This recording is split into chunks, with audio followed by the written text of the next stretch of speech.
Hello everyone, कैसे हैं आप सब? उम्मीद करता हूँ बेहतर होंगे।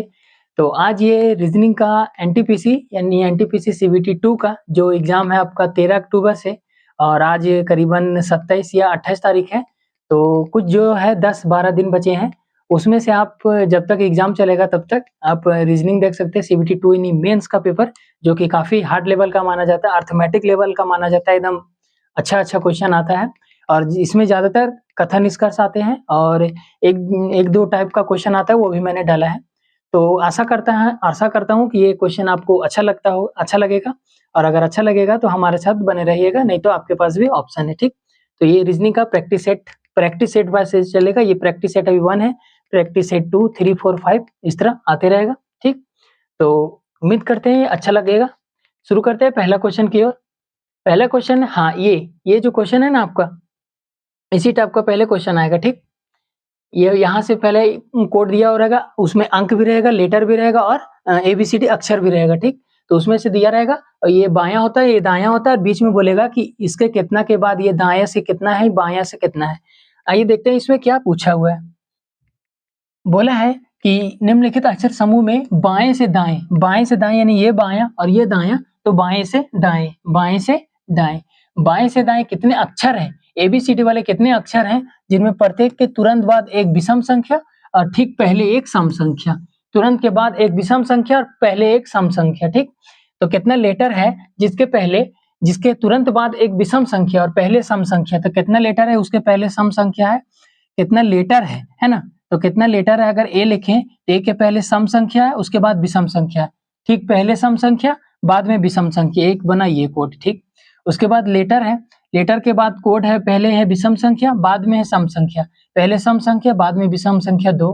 फिर यहाँ लेटर है, पहले सम संख्या, यहाँ तो जे हो गया खत्म, पहले ये टी लेटर है, उसके पहले सम संख्या बाद में विषम संख्या, ठीक? 3। उसके बाद ये लेटर है, पहले विषम संख्या नहीं, ये है, ये पहले सम संख्या बाद में विषम संख्या 3। उसके बाद के है, के के पहले विषम संख्या आना चाहिए, खत्म। फिर जेड है, जेड के पहले सम संख्या आना चाहिए, लेकिन ये है खत्म, यानी कि एकदम रहा 1, 2, 3, 4 और कहीं बनेगा? और कहीं भी नहीं। एक बार और चेक कर लेते हैं आपके संतुष्टि के लिए, क्योंकि लेटर के पहले सम संख्या आना चाहिए, यहाँ नहीं है, लेटर के पहले सम संख्या है, ठीक?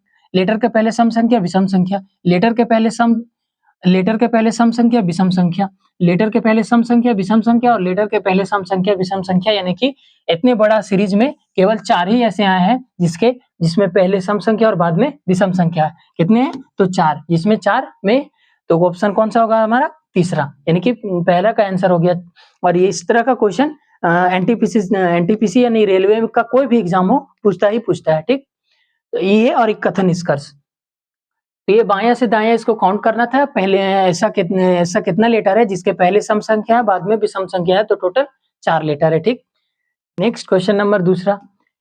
एक इमारत में कुल 7 मंजिलें 1 से लेकर 7 तक, ये भी क्वेश्चन आया हुआ है, मतलब आता है आरआरबी में, ठीक? रेलवे में 1 से लेकर 7 है, तो हम ऐसे बनाएंगे 7, 6, 5। यहाँ पे बोल दिया है कि 1 से लेकर 7 तक और मंजिल 1 जो है भूतल यानी कि सबसे निचला तल्ला है। 4, 3, 2, 1, ठीक?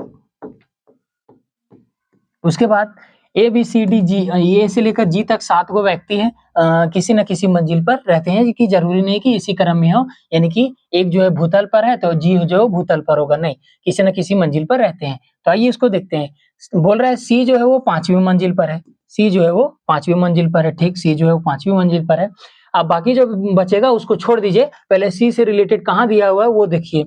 यहाँ दिया हुआ है सी और ई के बीच में 3 मंजिल है, ई को कहाँ देना होगा कि सी और ई के बीच में 3 मंजिल है, तो ई को अगर हम सबसे लास्ट में देते हैं तो ये सी और ई के बीच में 1, 2, 3 मंजिल है, अगर यहाँ ऊपर देते हैं तो ऊपर जगह ही नहीं है, ठीक? सी और ई के बीच में 3 मंजिल है। आगे बी एक विषम संख्या वाली मंजिल पर है, ठीक रहता है। बी जो है वो डी के ठीक नीचे है, बी एक विषम संख्या वाली पर मंजिल है, लेकिन बी जो है वो डी के ठीक नीचे है।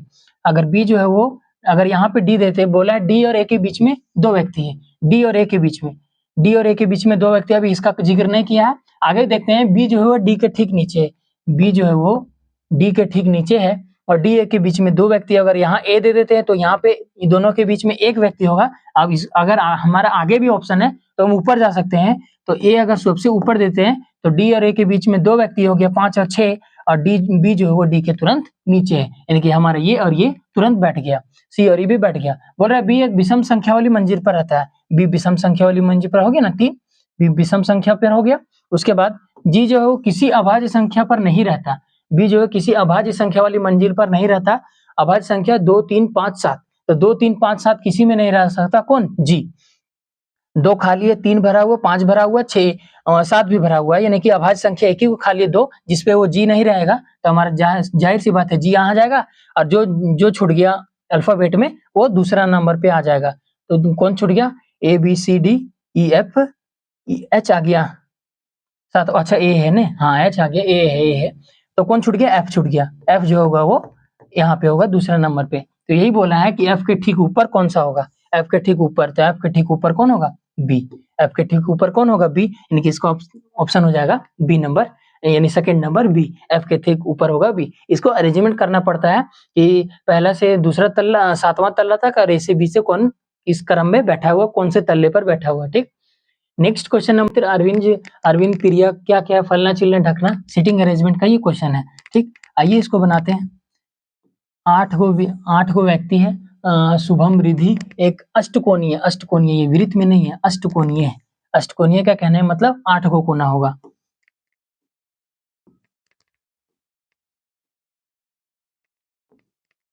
ये हो गया ना 8 गो, 1 2 3 4 5 6 7 8, ये 8 गो हो गया, 8 अष्टकोणीय है।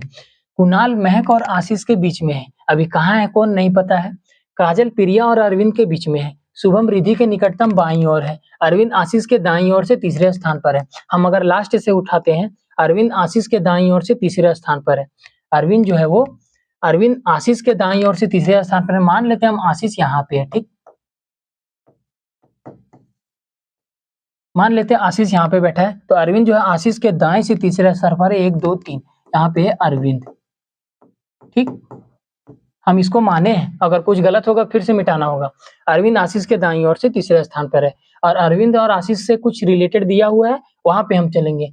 कुणाल महक आशीष, हाँ कुणाल महक और आशीष के बीच में है, कुणाल जो है वो महक और आशीष के बीच में, अगर यहाँ पे कुणाल यहाँ पे भी दे सकते हैं, यहाँ पे भी दे सकते हैं। कुणाल जो है वो महक और आशीष के बीच में है, महक यहाँ पे हो गया महक। ठीक, कुणाल जो है महक और आशीष के बीच में है, कुणाल। ठीक, कुणाल यहाँ पे भी हो सकता था, अगर नहीं होगा तो गलत भी होगा। उसके बाद काजल प्रिया और अरविंद के बीच में है, काजल जो है प्रिया और अरविंद, यहाँ पे है प्रिया, कौन है? काजल जो है प्रिया और अरविंद, काजल जो है वो यहाँ पे बैठ गई, काजल जो है प्रिया और अरविंद के बीच में है। ठीक, शुभम रिधि के निकटतम बाईं ओर है, अभी रिधि का कोई जिक्र नहीं किया है, तो शुभम जो है रिधि के निकटतम बाईं ओर है। शुभम रिधि के निकटतम, अगर रिधि यहाँ देते हैं तो इसके बाईं ओर यहाँ हो जाएगा ना, 2 ही तो खाली है हमारा ऑप्शन। शुभम रिधि के निकटतम, इधर दाया इधर बाया, तो शुभम रिधि का निकटतम बाईं ओर है, यहाँ पे हो जाएगा शुभम। ठीक, शुभम। ठीक, तो यहाँ हमारा 8 भर गया, 1 2 3 4 5 6 7 8, हाँ ये हो गया। आखिर कहीं तो गड़बड़ तो नहीं हुआ, कहीं भी बैठा सकते थे, उसको इधर भी और इसको इधर भी, आंसर आपका वही आता। तो बोल रहा है रिधि और प्रिया के बीच में कौन है? रिधि और प्रिया के बीच में कौन है? कौन बैठा हुआ है? शुभम। रिधि और प्रिया के बीच में कौन बैठा हुआ है? शुभम, यानी कि तीसरा का ऑप्शन हो जाएगा चौथा, शुभम। रिधि और प्रिया के बीच में शुभम बैठा हुआ है, यही सीटिंग अरेंजमेंट का क्वेश्चन है। नेक्स्ट क्वेश्चन नंबर चौथा, कथन निष्कर्ष। हाँ, ये बहुत इंपॉर्टेंट रोल करने वाला है आरआरबी एग्जाम के लिए, चाहे वो कोई भी हो, ग्रुप डी भी हो, ग्रुप डी आ रहा है 17 नवंबर से, उसका एग्जाम भी है।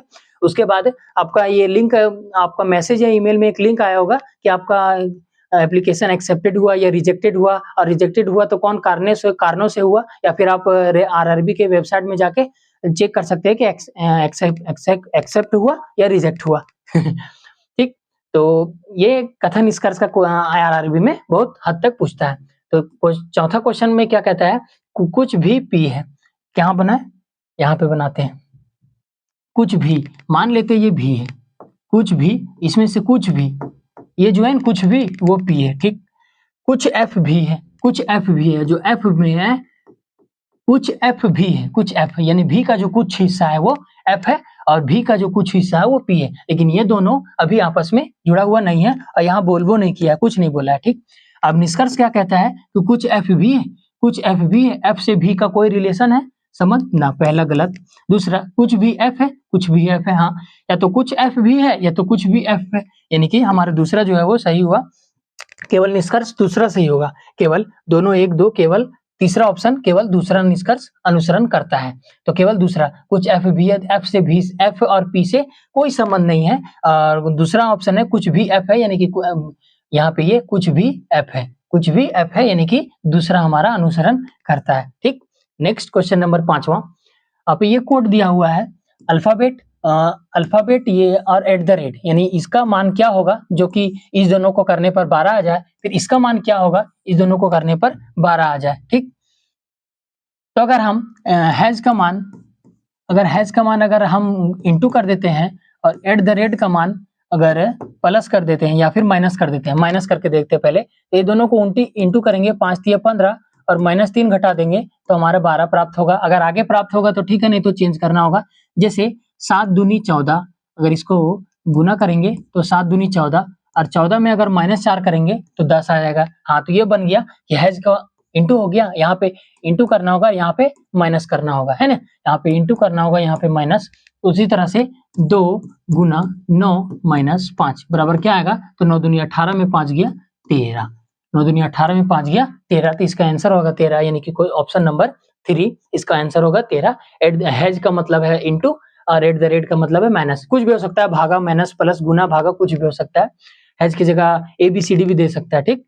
तो इसका ऑप्शन होगा C 13। नेक्स्ट क्वेश्चन नंबर 6, 7 व्यक्ति हैं KLMNOP उत्तर दिशा की ओर एक सीधी पंक्ति में बैठे हैं। एक तो आता है वो सिटिंग अरेंजमेंट जो गोल दे देता है, 7 गो व्यक्ति, 6 गो व्यक्ति, 8 गो व्यक्ति, एक सिटिंग अरेंजमेंट है, यानी मतलब ये सिटिंग अरेंजमेंट नहीं, ये लाइन में है, ये भी उसी का एक पार्ट है, लेकिन ये एक लाइन में बैठाया जाता है, यानी कि 7 व्यक्ति एक लाइन में, 1 2 3 4 5 6 7, 7 व्यक्ति है, ठीक।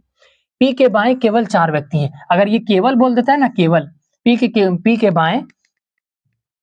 के बाएं केवल 4 व्यक्ति है, यानी कि P ऐसा जगह बैठाएं जब P के बाएं 4, यानी कि हम जान सकते हैं इधर दायां होता है इधर बायां, तो P के बाएं केवल 4 व्यक्ति है। अगर P के हम यहाँ P को अगर यहाँ बैठाते हैं तो P के बाएं 1 2 3 4, यहाँ तो 5 व्यक्ति है, यानी कि P हमको यहाँ बैठाना होगा, P के बाएं 4 व्यक्ति 1 2 3 4, P के बाएं 4 व्यक्ति 1 2 3 4, ठीक। QN के बाएं से तीसरे, Q और N का जिक्र नहीं किया अभी, भूल जाइए उसको। N P का निकटतम पड़ोसी नहीं है, अरे ना ही N जो है वो यहाँ होगा, ना ही N जो है वो यहाँ होगा, ठीक।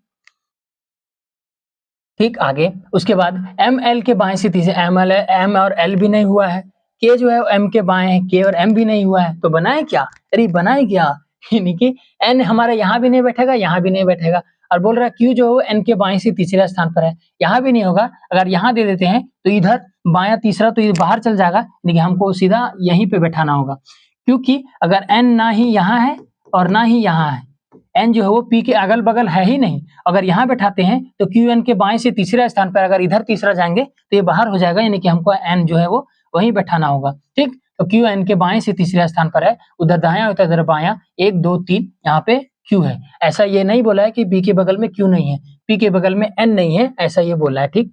अब M जो है वो L के बाएं से तीसरे स्थान पर है, अगर हम यहाँ L देंगे, यहीं L देंगे, क्योंकि यहाँ देंगे तो इधर बायां तो होगा नहीं, तो ML के बाएं से तीसरे स्थान पर है, 1 2 3 यहाँ पे M बैठा हुआ है, ठीक। आगे K जो है M के ठीक बाएं है, K जो है M के ठीक बाएं है, और ये हमारे एक बच गया, वो जो छूटा होगा उसमें बैठ जाएगा, जैसे KLMNO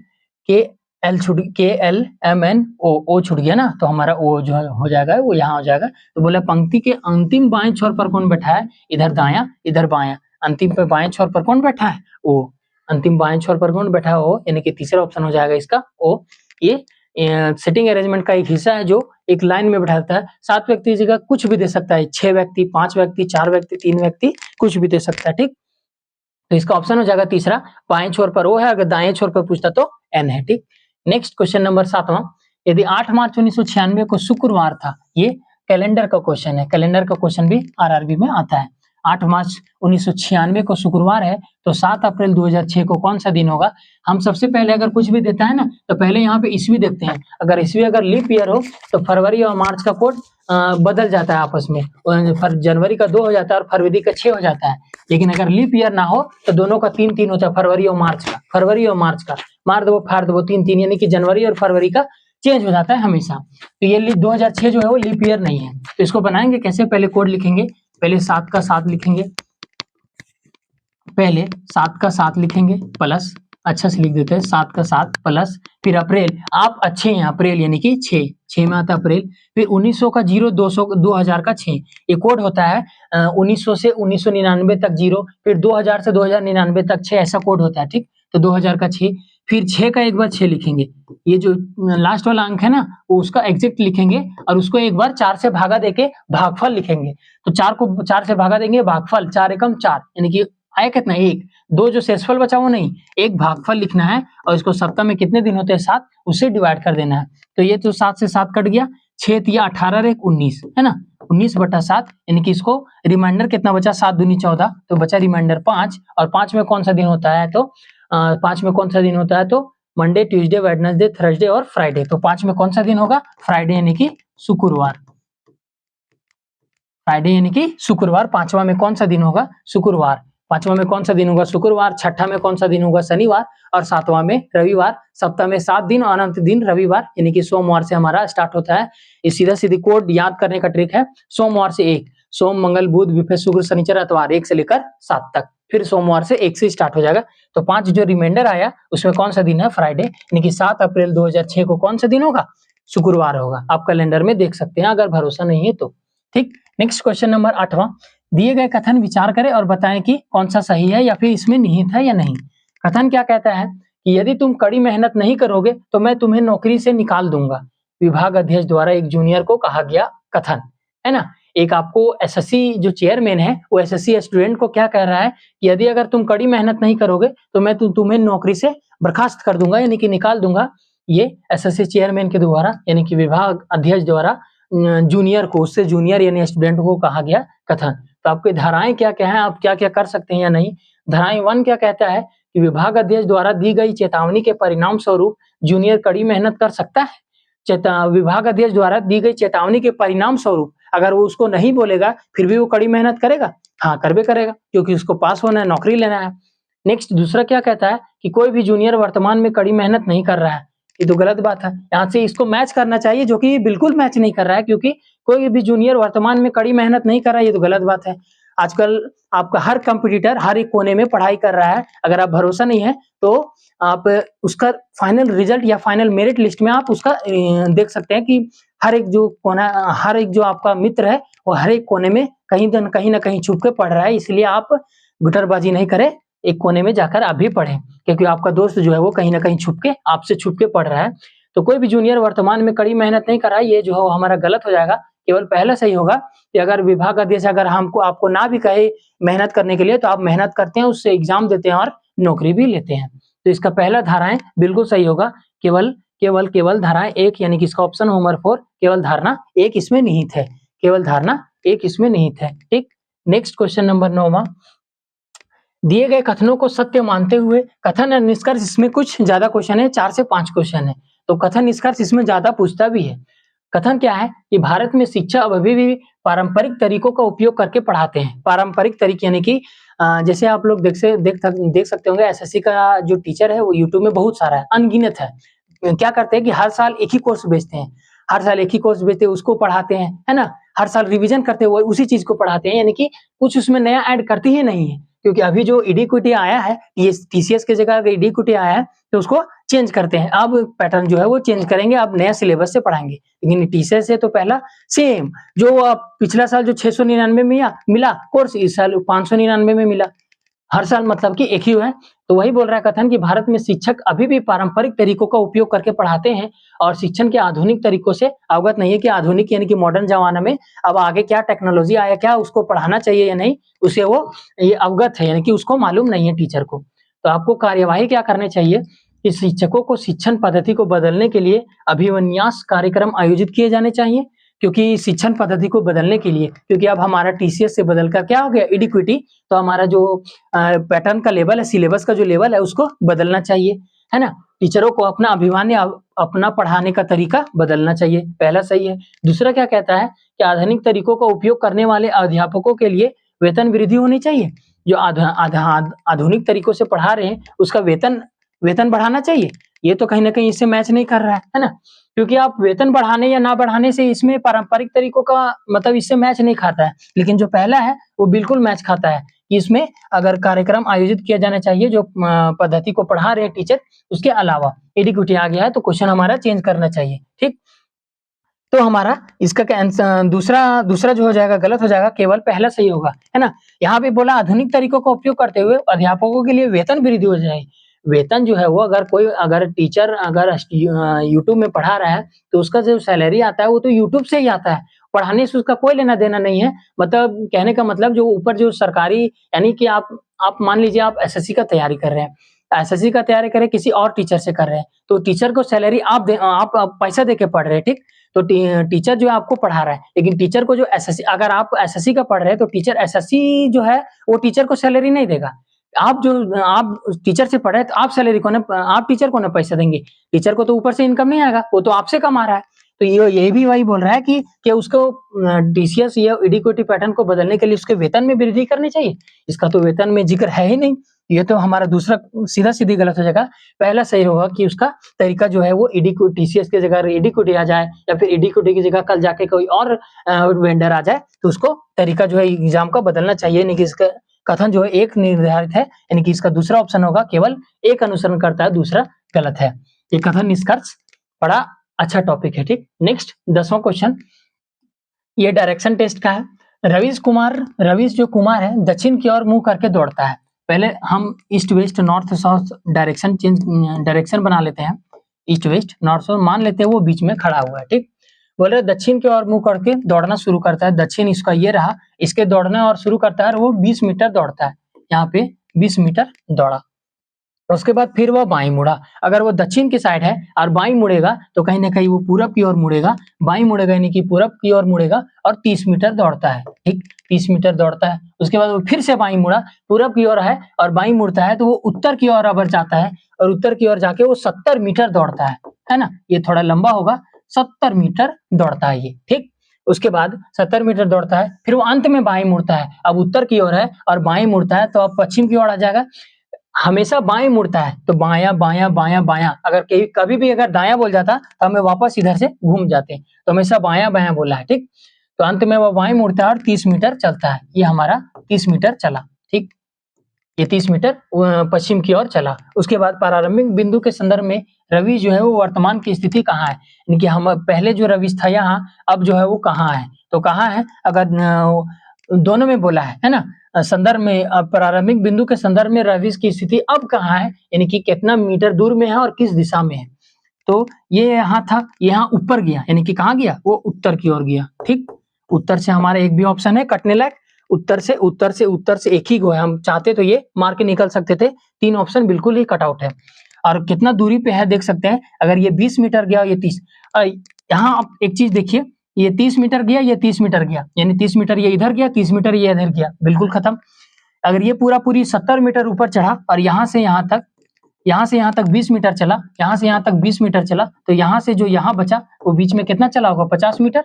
तो बीच में जो 50 मीटर चला होगा, 50 मीटर जो है वो उत्तर की ओर चला होगा, यानी कि सीधा आंसर इसका 50 मीटर उत्तर की ओर आ जाता। हमारा 3 ऑप्शन ऐसे ही गलत हो, मतलब इलिमिनेट कर देते उसी टाइम जब हम एग्जाम में बैठे रहते, तब उसको मार के निकल जाते। तो ये डायरेक्शन का टेस्ट है, यानी कि 10वां का क्वेश्चन ऑप्शन नंबर 1 उत्तर की ओर 50 मीटर चलेगा, ठीक।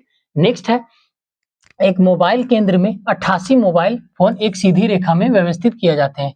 सीधी रेखा में व्यवस्थित किया जाता है। टोटल कितने फोन है, 88 फोन है, ठीक। 88 फोन है, जिनमें प्रत्येक अलग अलग ब्रांड के हैं, कोई रियलमी, ओप्पो है, आईफोन है, कुछ भी है, लनफन अलग अलग ब्रांड के हैं। के ब्रांड का मोबाइल फोन पंक्ति के बाईं ओर से 47वें स्थान पर है। हम बार बार बता रहे हैं, अगर दायां बायां दें आपको तो आपका दायां हाथ है, इस तरह अगर खड़ा हो जाएगा तो इधर दायां होगा, इधर बायां, ये बायां हाथ बायां, इधर लेफ्ट, इधर राइट, इधर लेफ्ट, यानी कि हमारा दायां, ये हमारा बायां। ठीक, तो बोल रहा है केज ब्रांड का मोबाइल है, वो पंक्ति के बाईं ओर से 47वें स्थान पर है। बाईं ओर से 47वें स्थान पे मान लेते हैं यहाँ पे के है। ठीक, और बोल रहा है जो एम है, एम ब्रांड पंक्ति के दाईं ओर से 34वें स्थान पर है। उधर से दाईं ओर से 34वें स्थान पर है। मान ले उधर से हम काउंट करते हैं तो 34 यहाँ पे आता है और यहाँ पे एम फोन का मोबाइल है। एम यानी कि मोटोरोला और के से कोई मोबाइल फोन का ब्रांड है? के से कुछ नहीं होगा, और बोरी है ना, के से कुछ नहीं है। के और एम तो 34वें नंबर से दाएं साइड है। तो बोल रहा है के और एम के ब्रांड के बीच कितने मोबाइल है, यानी कि इधर से गिने तो 47वें नंबर पर, इधर से गिने तो 34वें नंबर पर, और ये दोनों के बीच जो है वो कितने छात्र हैं। तो कितने छात्र हैं ये दोनों को काउंट करेंगे, 4 और 3 7 है ना, इसको लिख देते हैं हम 47 प्लस 34। ये दोनों को काउंट करेंगे, 4 3 7 और 1 81 आया। ये दोनों को जोड़ के 81 आया, लेकिन टोटल ब्रांड में कितने फोन है, मतलब टोटल लाइन में कितने 88।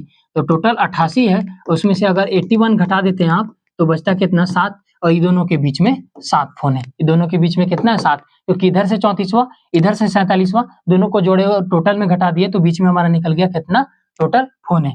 तो के साथ के कितना फोन है, 7 फोन है। इसका ऑप्शन नंबर 2 सही जगह, 11 का 2 7 फोन है। ठीक, नेक्स्ट क्वेश्चन नंबर 12, एक परिवार में बी के का पति है, ब्लड रिलेशन भी आता है, अच्छा खासा क्वेश्चन पूछता है इससे। बी के का पिता है, बी जो है वो के का पिता है प्लस, ठीक, बी के केवल दो बच्चे हैं, यानी कि के है और एक और होगा कोई बच्चा, यानी भाई होगा या इसका बहन होगी। ठीक, के आर का भाई है, हाँ बता तो दिया, के जो है वो आर का भाई है, लाइन चल के ना, के जो है वो आर का भाई है, यानी ये भाई है, ये बहन है या भाई है दोनों, या अभी तक नहीं पता है। आर जो है वो पी की बेटी है, आर जो है वो पी की बेटी है। अगर मान ले ये इसका बेटा है, ये इसकी बेटी है, और ये दोनों अगर भाई बहन है, पी के 2 बच्चे हैं, तो क्या हम ये नहीं कह सकते कि ये इसकी बीबी होगी? ये नहीं कह सकते, क्योंकि के जो है वो बी का बेटा है, आर जो है बी की, ये दोनों भाई बहन है, तो ये दोनों बेटा है इसका, तो इसकी बीबी तो इसकी माँ भी तो होगी ये।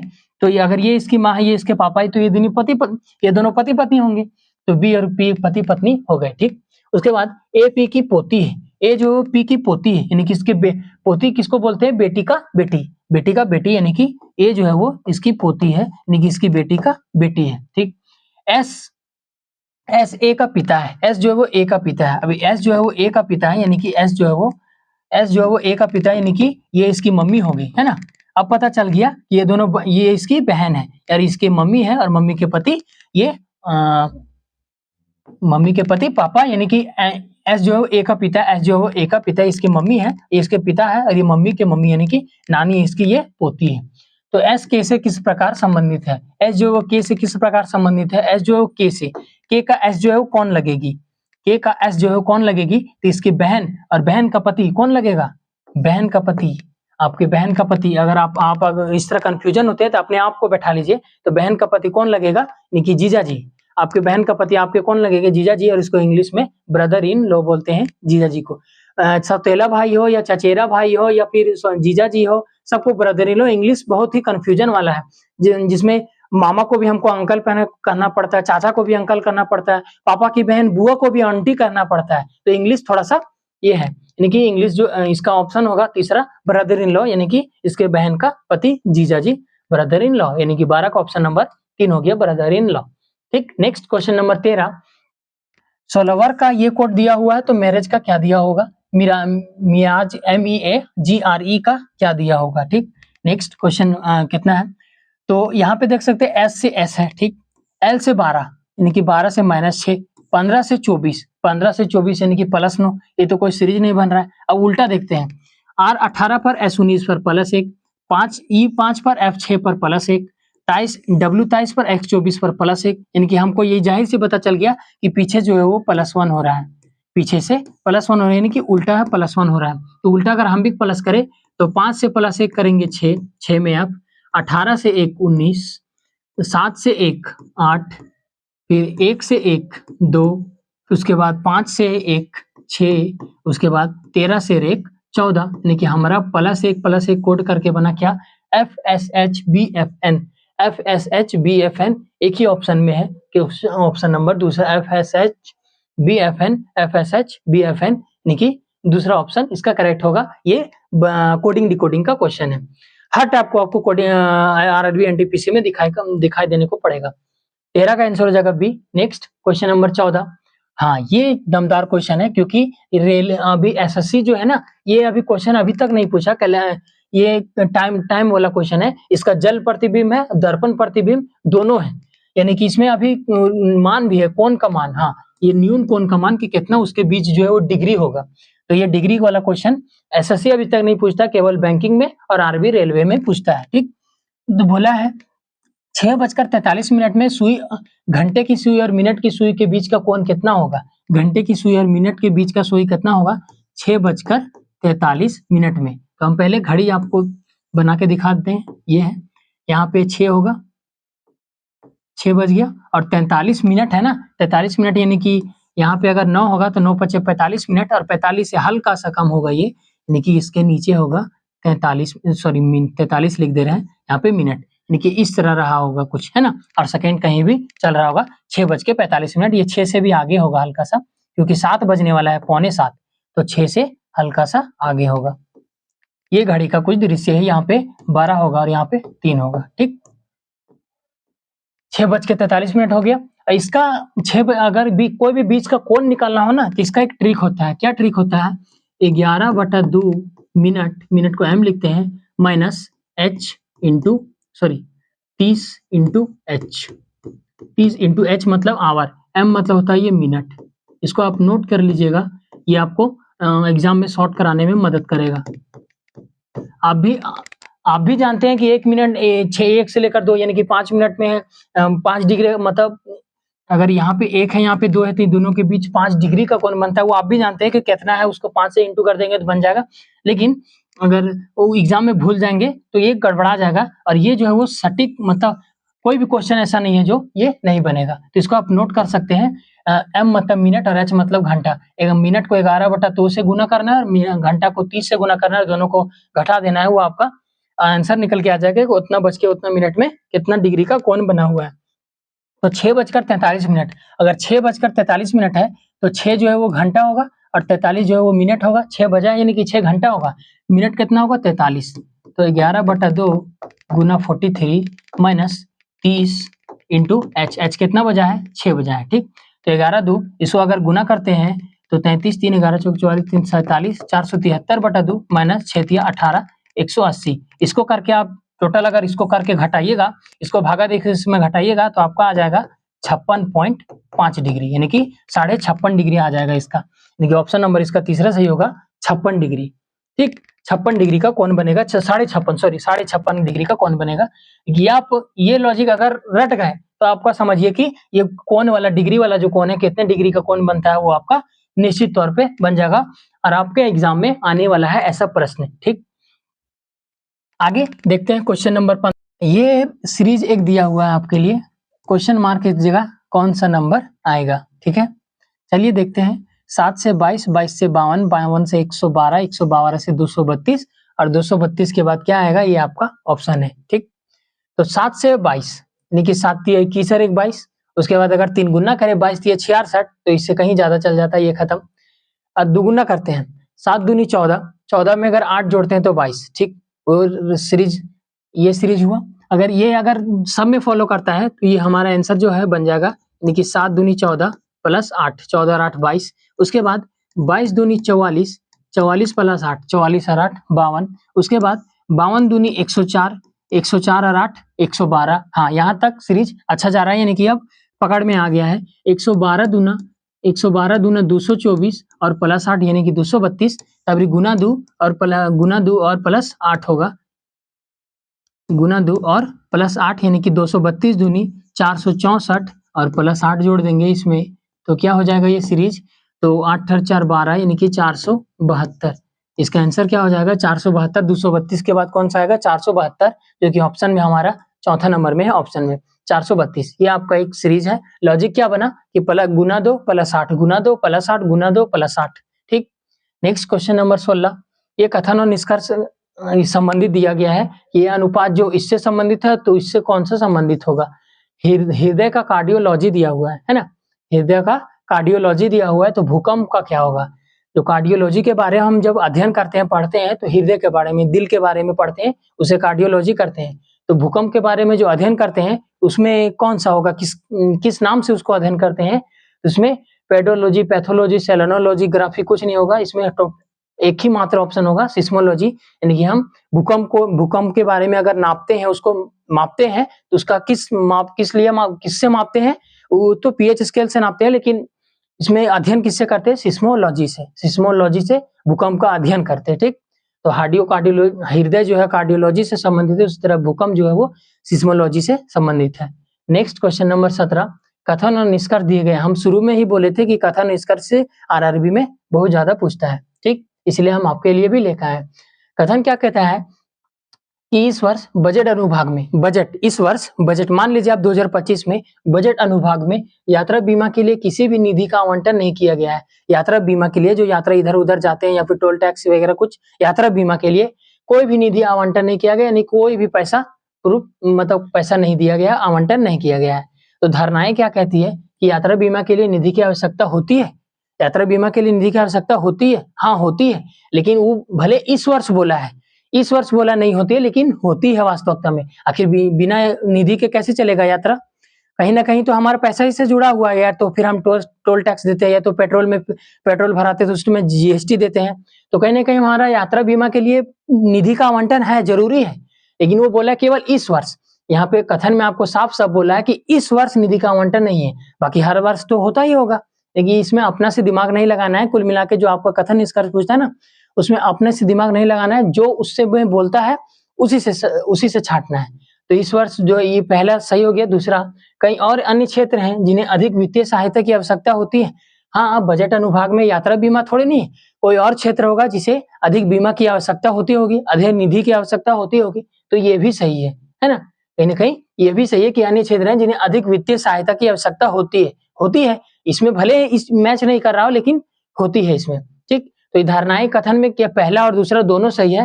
पहला और दूसरा दोनों ऑप्शन नंबर 4 में है, पहला और दूसरा दोनों, ठीक? नेक्स्ट क्वेश्चन नंबर 18, ये आपका सीरीज दिया हुआ है, इसमें 2 अंक की जगह बदलना है। जैसे कि अगर 6 और 10 उठाएं तो 6 की जगह 10 लिखना है, 10 की जगह 6 लिखना है। अगर 10 की जगह 6 लिखना है, ये नहीं कि 0 और 1 की जगह 1 0 कर दिया, नहीं, अंक में चेंज कर रहे हैं, अंक में, ठीक? तो आइए देखते हैं।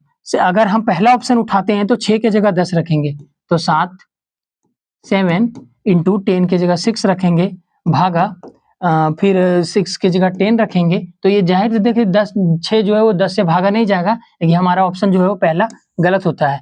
दूसरा, 2 की जगह 6 रखते हैं, तो 7 इंटू 10 भागा 6 की जगह 2 रखते हैं, तो 2 कट जाएगा, और 6 की जगह 2 रखे प्लस 3 माइनस 2 की जगह अब 6 रखते हैं, तो 2 पचे 10 और 7 पचे 35 और प्लस 3 38 में 6 जाएगा 32। ये 32 तो है नहीं, यहाँ पे 10 प्रूफ करना है, लेकिन ये ऑप्शन भी गलत हो गया, दूसरा भी गलत हो गया। अब तीसरा ऑप्शन उठाते हैं, 3 की जगह 7 रखना है, 3 की जगह 7 की जगह 3 रखना है, गुना 10 की जगह 10 रखना है, और भागा 6 की जगह 6 रखना है, प्लस अब 3 की जगह 7 रखना है, 3 की जगह 7 रखना है, और ये माइनस 2। तो ये हो जाएगा 3 दूनी 6, 2 पचे 10, 7 और 5 12 में 2 गया तो बचेगा आपका 10, जो कि ये 10 प्रूफ हो गया, यानी कि हमारा तीसरा ऑप्शन जो है वो बिल्कुल करेक्ट है। 3 की जगह 7 लिखेंगे और 7 की जगह 3 चेंज आपस में बदलेंगे, तो हमारा ये 10 जो है वो प्रूफ हो जाएगा, और चौथा भी आप अकेले जो बचा वो गलत हो गया, ठीक? तो इसका हो गया 3 की जगह 7 रखेंगे, 7 की जगह 3 रखेंगे। नेक्स्ट क्वेश्चन नंबर 19, ये भी एक तरह का सीरीज है। ये तीनों जो आपस में संबंधित है, ये भी तीनों आपस में संबंधित है, तो ये चारों ऑप्शन में उसके जैसा कौन होगा जो संबंधित होगा, ठीक? तो आइए इसको देखते हैं। पहले 5 का स्क्वायर करते हैं, 5 का स्क्वायर देते हैं 25, और 25 में से अगर 144 जोड़ देते हैं तो ये नहीं होगा। 144 अगर घटा देते हैं, 14 में 5 9 और 3 में 2 1, 14 में 5 9 और 2 में 2 0 1, नहीं ये भी नहीं बचा। उसके बाद अगर 12 का स्क्वायर करते हैं, ठीक, अभी उल्टा 12 का स्क्वायर करते हैं, इसका अभी छोटा संख्या का क्यूब करके घटाते हैं, 5 पचे 25 पचे 125, तो 14 में 5 9, 3 में 2 1, हाँ ये 19 आ गया। यानी कि इसका क्यूब करके अगर इसमें प्रूव करेगा तभी ये फॉलो करेगा, इसका क्यूब करके इसका स्क्वायर करके इसका क्यूब करके दोनों को आपस में माइनस कर देना है, तो बराबर ये 19 आ जाएगा, ठीक? उसी प्रकार से नेक्स्ट देखते हैं। पहले 10 का स्क्वायर करते हैं 100, और -4 का क्यूब कर दे, 4 का क्यूब होता है 64, उसमें 100 में 64 घटाएंगे तो 36। हाँ, यानी कि ये हमारा प्रूफ हो गया कि कैसे ये बनता है। क्या क्या किए हम कि इसका स्क्वायर करके इसका क्यूब में माइनस कर दिए, इसका स्क्वायर करके इसका क्यूब में माइनस कर दिए, तो ये हमारा 36 आ गया। तो ठीक, तो देखते हैं पहला ऑप्शन उठा के, 16 का स्क्वायर करते हैं 256 और पहला का क्यूब करते हैं, 6 का क्यूब होता है 216, तो 40 आता है, 0, 5 में गया 4, पहला ही ऑप्शन से आ गया। हमको बाकी और चेक करने का जरूरत ही नहीं है, सारा का सारा गलत होगा क्योंकि पहला ही ऑप्शन आ गया, तो ये मार गया। आप एग्जाम में आगे बढ़ सकते हैं दूसरे क्वेश्चन के लिए, क्योंकि पहला ही ऑप्शन जो है वो यहाँ करेक्ट हो गया। सेकेंड संख्या का स्क्वायर फर्स्ट संख्या का क्यूब माइनस बराबर तीसरा संख्या। ठीक, नेक्स्ट क्वेश्चन नंबर 20वां, find the odd one out, यानी कि विषम चुनना है। ये चारों में 4 ऑप्शन दिए गए हैं, इसमें से विषम चुनना है।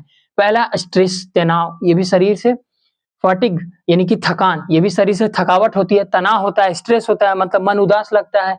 कॉन्सेंट्रेशन, अगर एकाग्रता यानी कि ध्यान लगाना, कॉन्सेंट्रेशन में ध्यान में बैठना। टेंशन यानी कि परेशानी। आपको ये कहीं ना कहीं तीन जो ऑप्शन है, तनाव, थकान और परेशानी, ये शरीर से होगा, रिलेटेड होगा कि बहुत ज्यादा कोई काम करने के बाद थक जाता है, स्ट्रेस मतलब तनाव खिंचाने लगता है, पैर हाथ दर्द करने लगता है, परेशानी बढ़ती है ना। लेकिन एकाग्रता ये ध्यान में, क्योंकि एकाग्रता किसी चीज का कंसंट्रेशन बढ़ाने के लिए हमें ध्यान में बैठना पड़ता है ना। तो ये हमारा ऑप्शन एक ही सही हो जाएगा, कंसंट्रेशन। बाकी जो 3 है वो एक जैसा है। ठीक, 3 सिमिलर है, एक अलग है।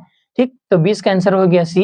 नेक्स्ट क्वेश्चन नंबर 21वां, आपको ये दिया गया है, $C का मतलब H है, $B का मतलब B है और L है, और $A का बताना है आपको।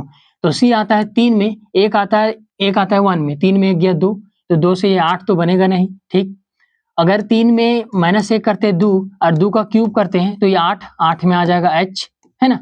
अगर 3 का स्क्वायर करते हैं, 3 का स्क्वायर में 1 का स्क्वायर घटा देते हैं तो 3 का स्क्वायर 9, 9 में गया 8 का H। ठीक, आगे 4 का स्क्वायर 16 माइनस 2 का स्क्वायर 4, 16 में 4 जाएगा 12, 12 में आता है L। हाँ, ये भी प्रूफ हो गया।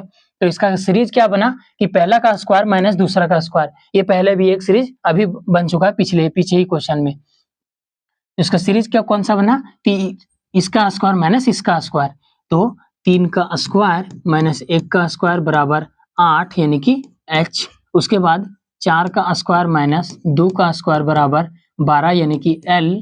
तो इसी तरह से ये 5 वाला बनेगा, तो 5 का स्क्वायर 25 माइनस 1 का स्क्वायर 1 यानी कि 25 में गया 24, और 24 में कौन सा आता है X भूले नहीं ना अल्फाबेट, X में 24, W में आता है 23 यानी कि W से वर्क, 23 घंटा काम करा दिए और 1 घंटा हम X के साथ मजे किए, है ना। तो इसका हो गया सेकंड नंबर X यानी X फॉर 24।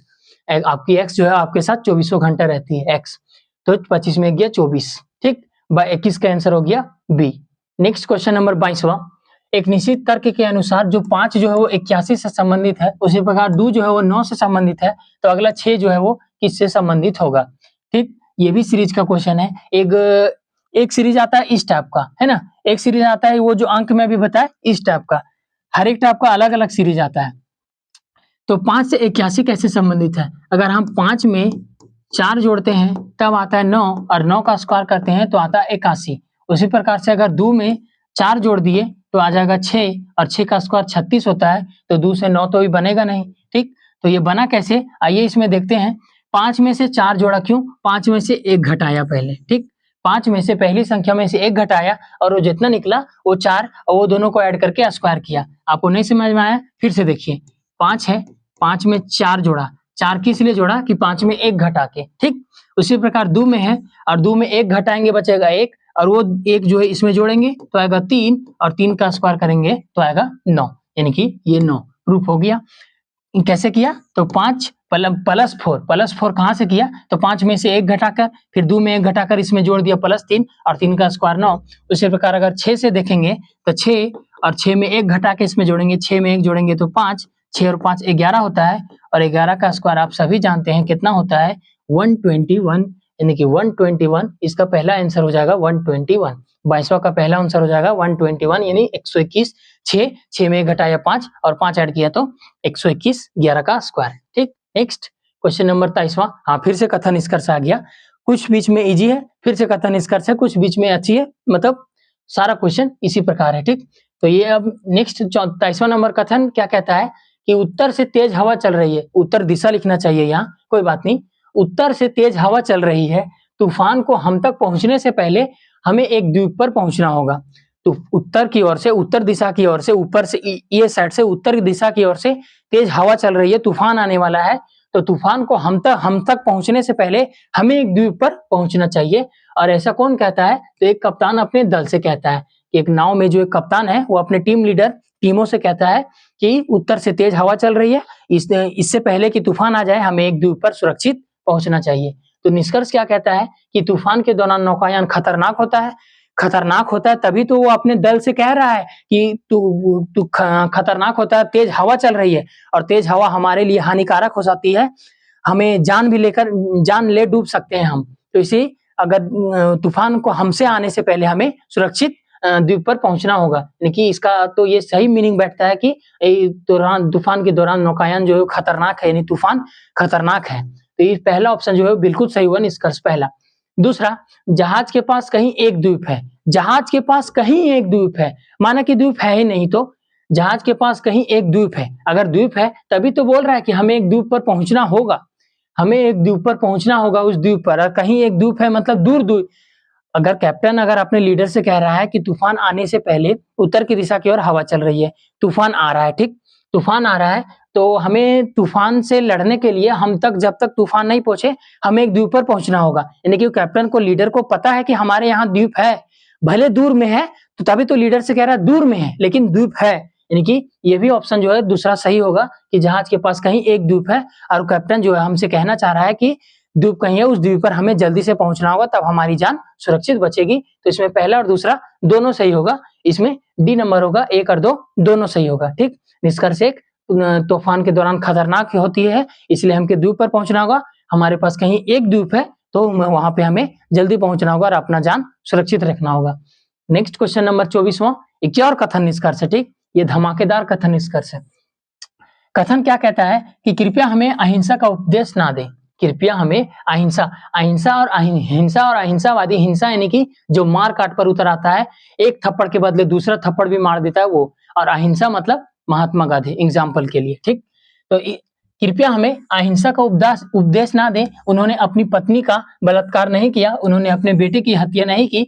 तो 1947 में क्रोधित सिखों के एक समूह ने गांधी जी से कहा, क्रोधित सिख के एक बड़े समूह ने गुस्सा हो गए और गांधी जी से क्या कहा कि कृपया हमें अहिंसा का पाठ ना पढ़ाएं, आप अहिंसावादी भले हैं, हमें अहिंसावादी का पाठ नहीं पढ़ाएं, क्योंकि उन्होंने अपनी पत्नी का बलात्कार नहीं किया, उन्होंने अपने बेटे की हत्या नहीं की, आप अहिंसा का पाठ हमें ना पढ़ाएं, ठीक। ये आपका कथन है और ये महात्मा गांधी से क्रोधित सिख के समूह ने कहा। निष्कर्ष 1 क्या कहता है कि लोग हिंसा का प्रयोग करना चाहते हैं। अगर महात्मा गांधी अहिंसकवादी हैं और अहिंसकवादी महात्मा गांधी को सिखों के समूह ने कह रहे हैं कि आप अहिंसा का उपदेश हमें ना दें, महात्मा गांधी उन्हें अहिंसावादी का उपदेश दे रहे हैं कि ये सब मार काट में कुछ नहीं रखा है, ये सब जाने दो, होता रहेगा। 1947 में अगर जब भारत आजाद हो रहा था तो डू और डाई का मामला चल रहा था, करो या मरो, है ना, या तो फिर करो या तो फिर मर जाओ, अंग्रेजों के नाम ही छोड़ जाओ धरती। तो अगर लोग हिंसा का प्रयोग करना चाहते थे उस टाइम, अगर हिंसा का प्रयोग नहीं करते तो शायद आजाद नहीं होता हमारा भारत। और उससे भी पहले अगर जब 1931 में जब फांसी हुआ था भगत सिंह, सुखदेव और राजगुरु को, उसी टाइम अगर फांसी छुड़वा देते महात्मा गांधी तो आज हमें ये दिन ना देखना होता, 1947 तक इंतजार ना करना होता, उसी टाइम हमारा भारत आजाद हो गया होता, ठीक। ये तो हम हिस्ट्री में चल गए तो बात की बात है, लेकिन ये निष्कर्ष क्या कहता है कि लोग हिंसा का प्रयोग करना चाहते हैं। हाँ, हिंसा का प्रयोग करना चाहते हैं क्योंकि सिखों के महान जो लोग समूह है वो महात्मा गांधी से क्या कह रहे हैं कि हमें अहिंसा का पाठ ना पढ़ाएं, यानी कि वो हिंसा का प्रयोग करना चाहते हैं। वो साफ साफ बोल रहे हैं कि उन्होंने अपनी पत्नी का बलात्कार नहीं किया, उन्होंने अपने बेटे की हत्या नहीं की, आप हमें अहिंसा का पाठ ना पढ़ाएं, लेकिन वो हिंसा का प्रयोग करना चाहते थे सिखों के। महात्मा गांधी वो डरपोक है, भले जो कुछ भी किए, लेकिन वो अहिंसकवादी थे, ठीक। तो ये पहला ऑप्शन हमारे यहाँ से बिल्कुल सही होता है। और दूसरा क्या है कि 1947 में कुछ महिलाओं के साथ बलात्कार हुआ है। यहाँ पे कुछ वर्ड दिया है, ध्यान दीजिएगा।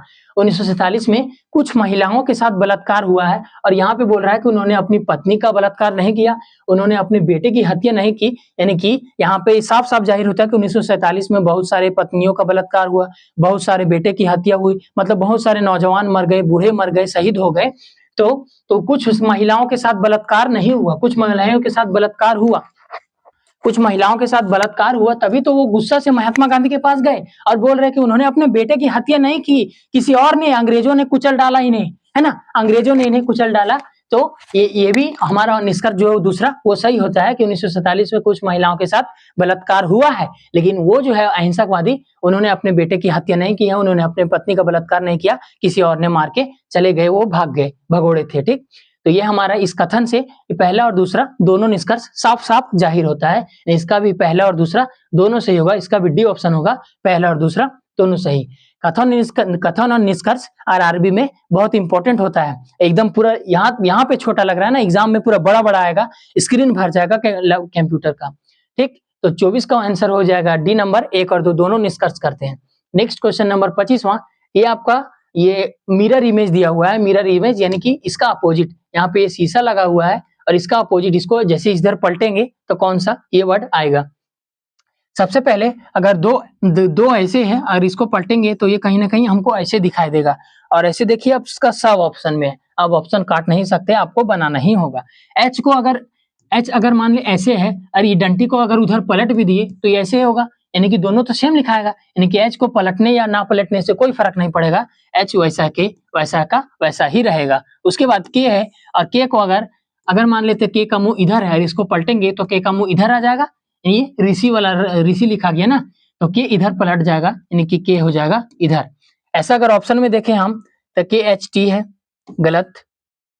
अच्छा सॉरी, ये इधर से पलटने है ना, सॉरी, यानी पलटने हैं तो हम इधर से जाएंगे, ना कि हम आगे से चल गए थे।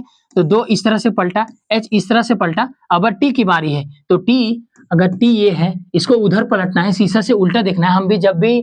हम जब कैमरा में या फिर शीशा में हम कुछ लिखा हुआ देखते हैं तो हमेशा हमको उल्टा दिखता है। अवतल दर्पण या उत्तल दर्पण या अवतल दर्पण शायद गाड़ी में लगा होता है, उत्तल दर्पण हमारे घरों में जो शीशा होता है उसमें हमेशा सब उल्टा दिखेगा। आप कुछ लिखा हुआ उसमें पढ़िएगा तो उसमें उल्टा दिखेगा। तो इसी प्रकार जो टी है, टी को अगर उलट देंगे इसमें कोई फर्क पड़ेगा, ये ऐसे उलट जाएगा, तो टी का टी एग्जैक्ट उसी तरह रहेगा, तो टी भी उसी तरह रहेगा। एस एच टी ये टी उलट गया, गलत। ये टी अभी यहाँ तक हो सकता है, एस एच टी ये भी उलट गया, गलत। यानी कि हमारा ये दो ऑप्शन बचा। उसके बाद टी हो गया, उसके बाद के बोले हम कि इधर उलट जाएगा तो के ऐसा दिखेगा। ठीक, उस किसी में दिख रहा है कि इसमें सीधा है, इसमें उल्टा है, यानी कि ये खत्म, हमारा ऑप्शन सी डी नंबर हो गया कि के उलट गया। उसके बाद ए का ए उसी तरह रहेगा, और ये जो है थ्री जो है इस तरह है, तो थ्री जो है इस तरह हो जाएगा ई के जैसा, है ना। थ्री जो है ऐसे सीधा है तो ऐसे हो जाएगा उल्टा। देखिए हमारा ऑप्शन ये बैठेगा कि मिरर इमेज में इसको पलटने के बाद कैसा दिखेगा, तो डी ऑप्शन है, उसके जैसा दिखेगा। ठीक, तो 25वां कौन सा आंसर हो गया, डी। नेक्स्ट क्वेश्चन नंबर 26वां, ये एसएससी सीजीएल में 25 क्वेश्चन पीटी या मेंस में पूछता है, पीटी में पूछता है, लेकिन आरआरबी एनटीपीसी सीबीटी 2 में 35 क्वेश्चन पूछता है और 35 मिनट ही देता है। 35 मिनट में आपको 35 क्वेश्चन करने हैं, वो भी कथन और निष्कर्ष का लंबा क्वेश्चन, उसमें से आपको टाइम बचाना होगा, क्योंकि 35 मिनट में 35 क्वेश्चन करना आम बात नहीं है। ठीक, मैथ में भी उसी तरह का रहता है, 35 में 35। नेक्स्ट क्वेश्चन नंबर 26वां, ये आपका सीरीज है, ए बी सी डी भी देगा, जेड वाई क्यूब देगा, अंक भी दे सकता है 1 2 3 4। ठीक, बहुत गर्मी आज।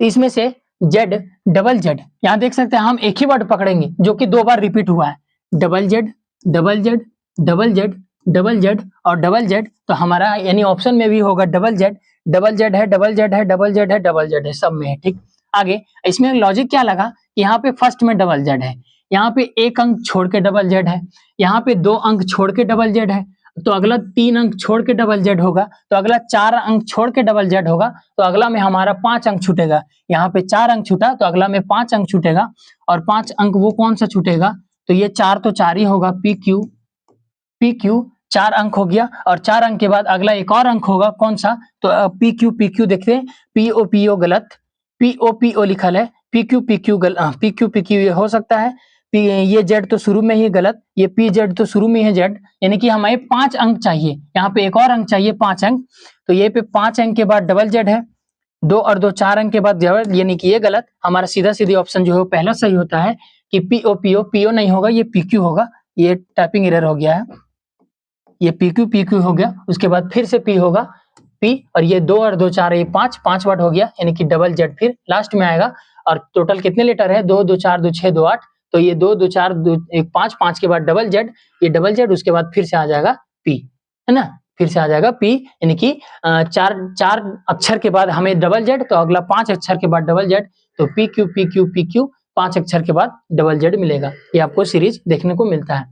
नेक्स्ट क्वेश्चन नंबर 27वां, ये आपको 5 में से किसी निश्चित तरीके से 4 समूह है, इसमें 5 दिया हुआ ऑप्शन, इसमें से 4 सेम है और एक अलग है, उसमें से आपको एक छांटना है कि कौन सा अलग है। और 5 में से यहाँ पे आपको 4 ऑप्शन भी मिलेंगे, है ना, यहाँ पे आपको 4 ऑप्शन भी मिलेंगे। अगर आप ऑप्शन से उठाना चाहें तो देखते फ्लेम है, क्लाउड है, क्लाउड भी है, ब्रिक्स भी है, और ग्रांट भी, यानी कि हाउस नहीं है ना, तो हाउस नहीं है, यानी कि आपको ये हटा सकते हैं, ये हाउस नहीं है, आपको ये 4 ही चेक करना है, क्योंकि ऑप्शन में हमारा ये 4 ही दिया, इससे कोई मतलब नहीं है, ठीक। अब ये चारों में देते हैं कौन सा एक अलग है, तो पहले बी से डी +2, सी से सी +2, 6 से 8 +2, 7 से 8 +1, हाँ मिल गया, है ना, सीरीज मिल गया, बी से डी +2, सी से ई +2, एफ से एच +2, और जी से ई, यहाँ पे +1 हो रहा है, यहाँ की +2 होगा, यानी कि 7 और 2 9, यहाँ पे आई आना चाहिए, लेकिन यहाँ पे एच है, एच की जगह पे आई आना चाहिए, यानी कि हमारा ये ऑप्शन गलत है, बाकी सब जो है वो सही है, और ये भी सही, ये भी कहीं ना कहीं सही होगा, 8 और 2 10, ये भी सही होगा। तो ग्रांट का IVCR भी लिखना चाहिए, ग्रांट, यानी कि ये हमारा जो तीसरा ऑप्शन है इसका, ये सही होता है, क्योंकि ग्रांट के एच के जगह यहाँ पे आई होगा, सब में +2 है, इसमें +1 है। नेक्स्ट क्वेश्चन नंबर 28वां, सभी धातुएं विद्युत की अच्छी सुचालक हैं, ठीक है, सभी धातुएं विद्युत की अच्छी सुचालक होती हैं, ये तो कथन कह दिया कि सभी धातुएं जो विद्युत की अच्छी सुचालक होती हैं। तांबा भी एक अच्छा धातु है, तांबा भी एक धातु है, ठीक।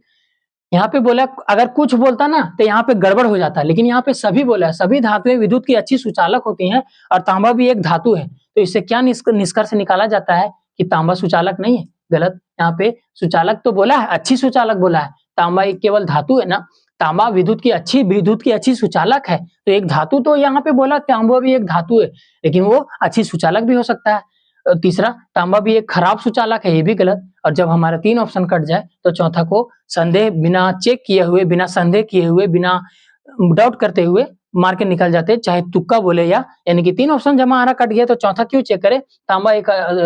तांबा एक अच्छा सुचालक है, क्योंकि सभी धातुएं विद्युत की अच्छी सुचालक है, तो तांबा भी एक अच्छा धातु है और वो अच्छा सुचालक होगा। तो 28वां का आंसर हो जाएगा चौथा, तांबा भी एक अच्छा सुचालक है। नेक्स्ट क्वेश्चन नंबर 29वां, ये आपको स्क्वायर में डब्बा में दिया हुआ है अंक, इनमें से प्रश्न चिन्ह के स्थान पर कौन सा वर्ड आएगा, प्रश्न चिन्ह के स्थान पर। जैसे अगर 14 है और 14 को अगर 7 से मल्टीप्लाई करते हैं तो 98 आता है, 14 को अगर 7 से गुना करते हैं तो 98 आता है, लेकिन ये 28 है बीच में, और 28 को अगर 7 बनाना चाहें हम तो इसको 4 से डिवाइड करना होगा, है ना, 4 से 28 को अगर 4 से डिवाइड करते हैं तो 7 आता है, और वही 7 को अगला 14 से गुना कर देते हैं तो 98 आता है। उसी प्रकार नेक्स्ट क्वेश्चन में अगर 48 को 4 से भागा दे तो आपका 12 आ जाएगा, और 12 को और पहली संख्या से 12 को 7 से गुना करते हैं तो 12 7 84, जो कि 84 इसमें है, यानी कि ये बन गया सीरीज, ये कंप्लीट हो गया।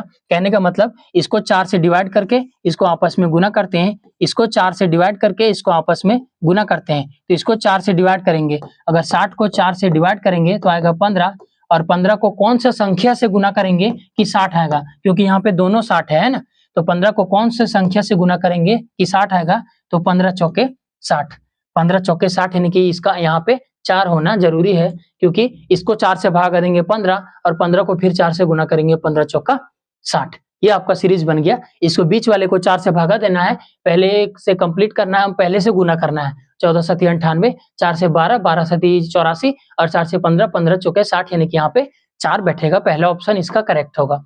नेक्स्ट क्वेश्चन नंबर 30वां, ये भी एक तरह का सीरीज है, और ये केवल RRB नहीं SSC में भी पूछता है, आने वाले CHSL या MTS एग्जाम में पूछता है भी है। CHSL नहीं, CGL मेंस तक में भी ये सब पूछता है।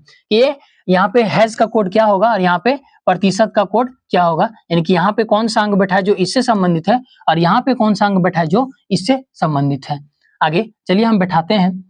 पहला, जैसे अगर हम पहला ऑप्शन बैठाएंगे, पहला ऑप्शन यहाँ अगर F दिख रहा है, यहाँ पे FDH, अगर 6 से 12 तो +6, यानी 15 पे से अगर 6 करेंगे तो 15 और 6 तो 21, 21 पे U होना चाहिए, यहाँ पे N है, यानी कि पहला ऑप्शन हमारा गलत होता है। नेक्स्ट अगर दूसरा बैठाते हैं GCH, तो 7 से 5 +5, 7 और 5 12, तो 15 और 5 20, अगर +5 करते हैं तो 15 और 5 20, 20 में आता है T, हाँ T है।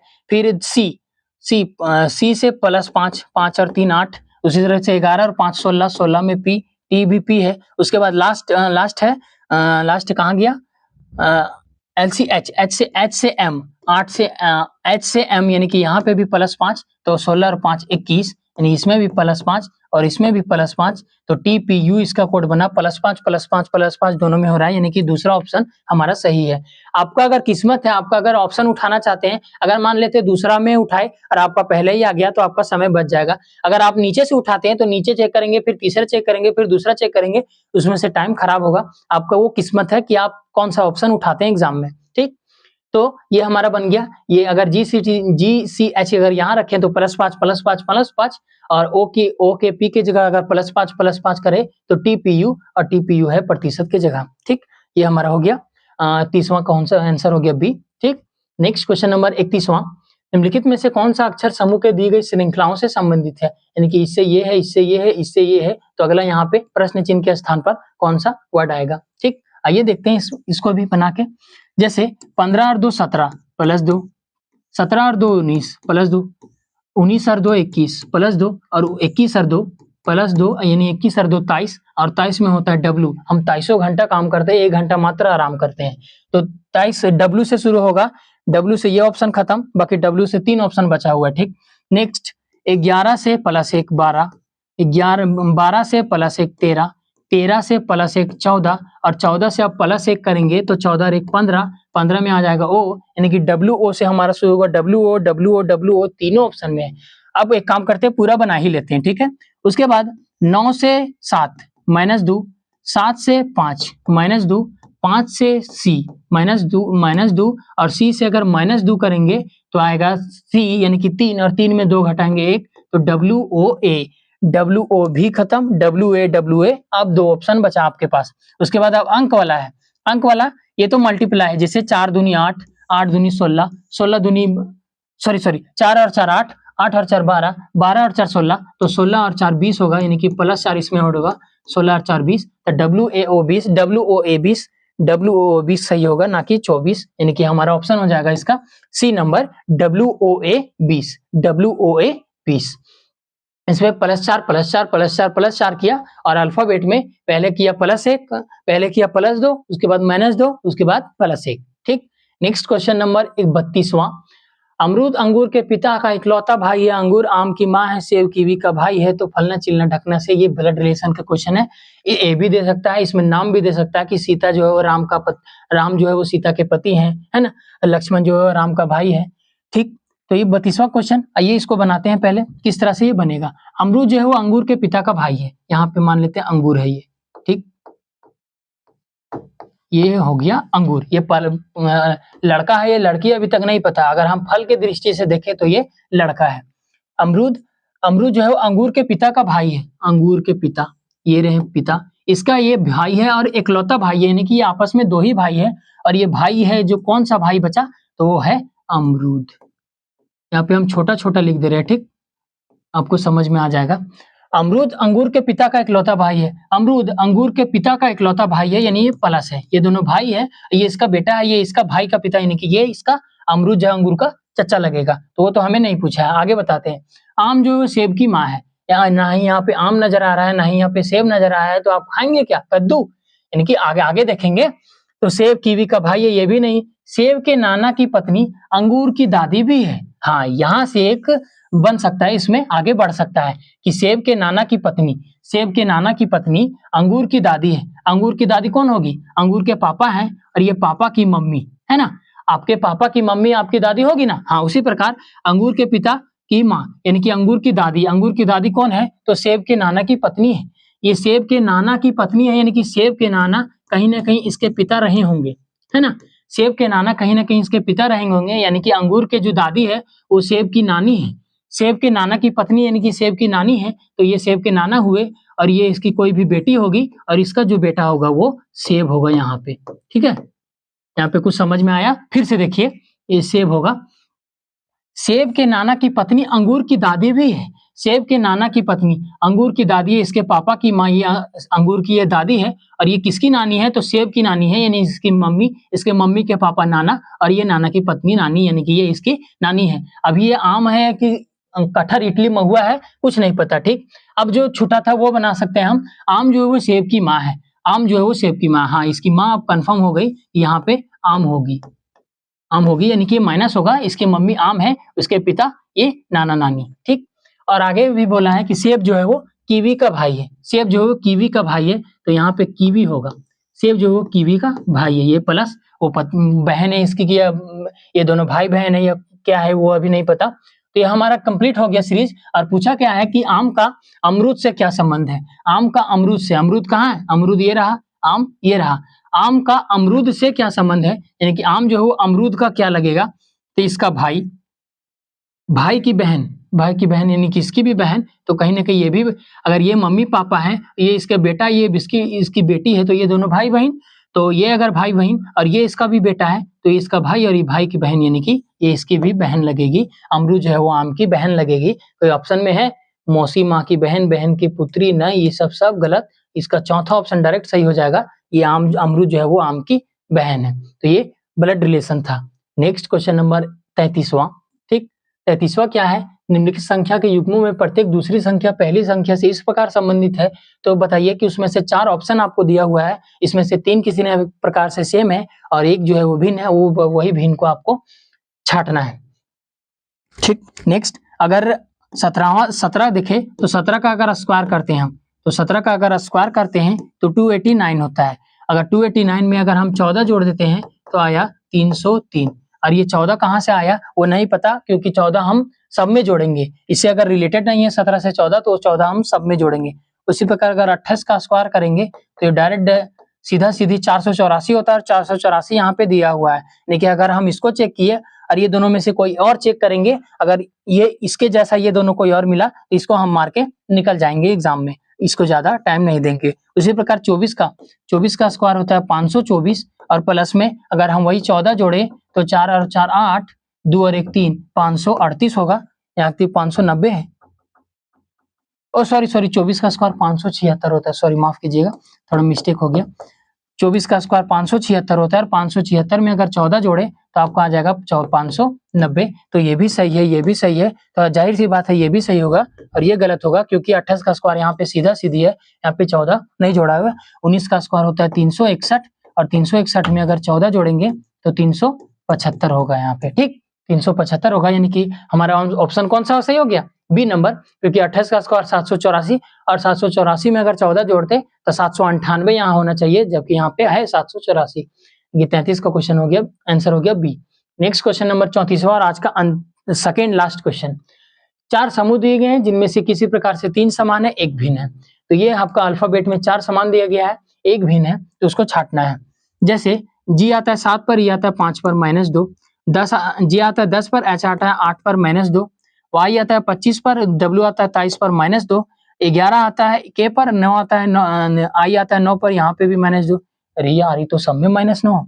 आगे भी है, जैसे 5 से 8, 5 से 13 प्लस 8, 8 और 5 13, फिर 10 से 17 प्लस 7, 10 और 7 17, उसके बाद 23 से 5 यानी कि 23, 24, 25, 26, 5 और 3 8, यानी कि इसमें भी 8 जुड़ रहा है, और 9 से 8 17 यानी कि इसमें भी 8 जुड़ रहा है, तो +8 +8 +8, और यहाँ पे +7 ही केवल हो रहा है, यानी कि यहाँ पे अगर +8 होता तो यहाँ पे 16 या तो ये पी होता, जबकि यहाँ पे क्यू है, यानी कि हमारा दूसरा ऑप्शन जो है वो बिल्कुल करेक्ट है, क्योंकि इसमें +8 +8 +8 हो रहा है, इसमें केवल +7 हो रहा है।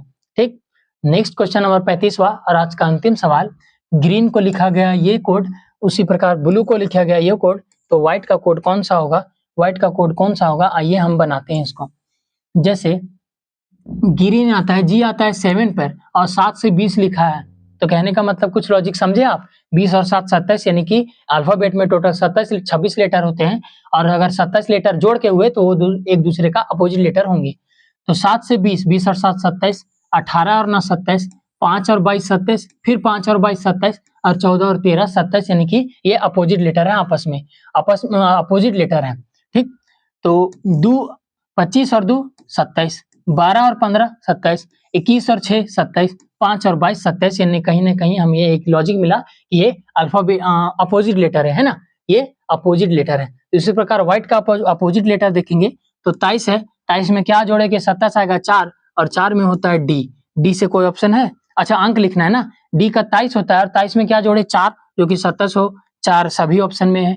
8 में 19 जोड़ते हैं तो अल्फा उल्टा होता है अपोजिट लेटर, यानी कि यहाँ एस हो जाएगा, 8 यहाँ पे डी हो जाएगा, डी एस। उसके बाद आई का हो जाएगा आर 18, टी का हो जाएगा 20 और 7 27, 5 का हो जाएगा 5 और 22 27, एस का हो गया 19, आर का हो गया 18, जी का हो गया 7, जी फॉर 7 और 22 का हो जाएगा हाँ 22 का हो जाएगा भी कितने में आता है? 22 में आता है ना, तो 7 22, तो 41 91 87 22, 41 91 47 22 आपको एक ही ऑप्शन में दिख रहा है, पहला ऑप्शन में 41 91 87 22, 41 91, बाकी एक 78 21 है, 721 है, यहाँ पे 722 है लेकिन 622 है, क्योंकि तीनों ऑप्शन हमारा गलत होता है और केवल एक ही ऑप्शन है पहला जो इससे मैच करता है, यानी कि अपोजिट लेटर 23 और 4 27, यानी कि जो दो लेटर जोड़ के 27 आ जाए वो एक दूसरे का अपोजिट लेटर है। जैसे एम और एन 13 और 14 27, ओ और की एल 12 और 15 27, एक 26 और 1 27, यानी कि ए और जेड 27, यानी कि जो 27 जोड़ के आ जाए वो अपोजिट लेटर है। ठीक, नेक्स्ट क्वेश्चन नंबर, ये आज तक यहाँ पे आपका ये दिया हुआ है आंसर, आपको ये पीडीएफ जो है वो टेलीग्राम एमके विजडम एकेडमी में मिल जाएगा। ठीक है, और आप वीडियो देखिए, उसके बाद आप क्वेश्चन में पहला क्वेश्चन में जाइए, वीडियो पॉज कीजिए, बनाइए, आंसर मिलाइए सही है या नहीं, उसके बाद देखिए, अगर आपको अच्छा लगता है तो हमारे साथ बने रहें। ठीक है, आपको अच्छा लगता है तो हमारे साथ बने रहें, फिर उसके बाद फिर हम मिलेंगे नेक्स्ट पार्ट 2 में। इन प्रैक्टिस सेट वाइज चलेगा, प्रैक्टिस सेट ये 1 रहा, उसके बाद कल जो है, कल या फिर परसों प्रैक्टिस सेट 2 आएगा, प्रैक्टिस सेट 3। 13 अक्टूबर तक एग्जाम है, जितना जल्दी 13 अक्टूबर तक कितना हम प्रैक्टिस सेट करवा सकते हैं वो तो देखते हैं, लेकिन जितना भी कराएंगे आपको मजा लगेगा और सारे के सारे क्वेश्चन आने ही वाले होंगे, एक्सपेक्टेड पेपर होंगे। ठीक, तो उम्मीद करते हैं आपको अच्छा लग रहा होगा ये सेशन, उम्मीद अगर अच्छा लग रहा होगा तो हमारे साथ बने रहें। Thank you.